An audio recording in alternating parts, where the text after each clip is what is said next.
the fires I wrote about in Malibu had become so famous because of the stupidity of putting mansions on hilltops in an area that burns almost at maximum frequency. It burns again whenever the coastal sage shrub has been restored and is aged and flammable enough. So it was insane to build there because the canyons are aligned with Malibu Canyon, Topanga Canyon, are aligned with the Santa Ana winds. You in the Bay Area call them Diablos, which blow every fall, and they act as bellows. Fires can come roaring out of these canyons like a blowtorch at 50 miles an hour, and they burn houses right on the beach. But that's an old pattern. That was a major land use disaster to allow the development of. But now we're faced with a different reality, a new fire regime. And you could imagine it as a triangle. On one apex is climate change, longer, more frequent droughts, and also extreme summer heats that ensure that even in what we consider a wet year, the soil moisture and plant moisture is lost to the terrific heats in July and August. You recall that it was only a few weeks ago that it was 121 degrees in the San Fernando Valley. So that's the climate change factor. The next factor, of course, is the exurbanization of California's rural areas and wildlands. There's also, of course, suburbanization that builds right on the edge of wildness, what's called the wildland fire interface. But even more of a factor is building homes in the middle of forests or totally surrounded by chaparrals.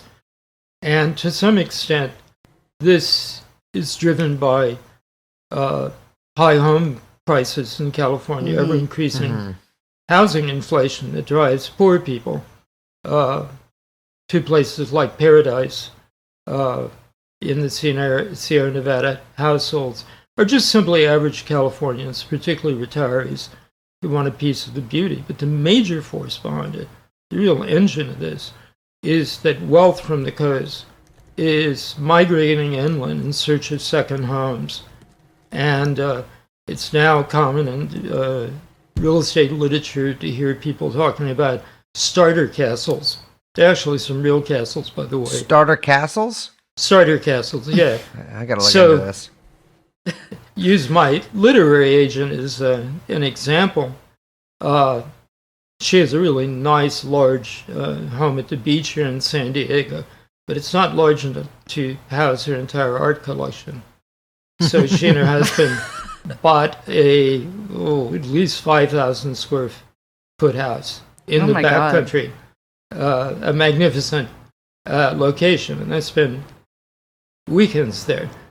And of course, like all people who've ex-urbanites, they expect fire services to pull out the stops to save these new homes. So the whole question, not which most California politicians, including liberal Democrats, are afraid to address, this question of overdevelopment and ex-urbanization in the wildlands. But the third factor, which is really only discussed by scientists and foresters, I've never heard a public official talk about it, is the invasion, the climate change-driven invasion or expansion of alien plants, above all grasses, particularly the tribe that are called bromus, which include things like cheatgrass and red brome, false brome, and also plants that those of us who live along near the coast are startled every spring to see when the hillsides and empty fields turn bright yellow. That's called black mustard. It dries out very quickly, and it's a superb fire starter. So what's happening is that fire frequency is increased through a feedback cycle between dryness and enhanced conditions for burning, and these invasive weeds, which have evolutionary advantages over native plants. They spring right up after fires. They're better than most plants in using carbon dioxide as fertilizer. They love polluted air.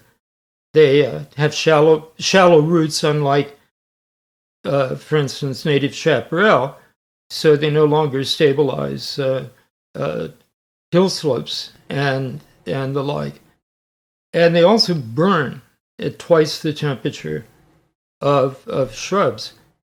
And fire is allowing them to invade even areas that were considered invulnerable to weed growth, these kind of weeds, like in the closed canopy coastal forests and so on, where millions of oak trees have died from a pandemic plant disease, opening up spaces in the forest that are immediately colonized by weeds.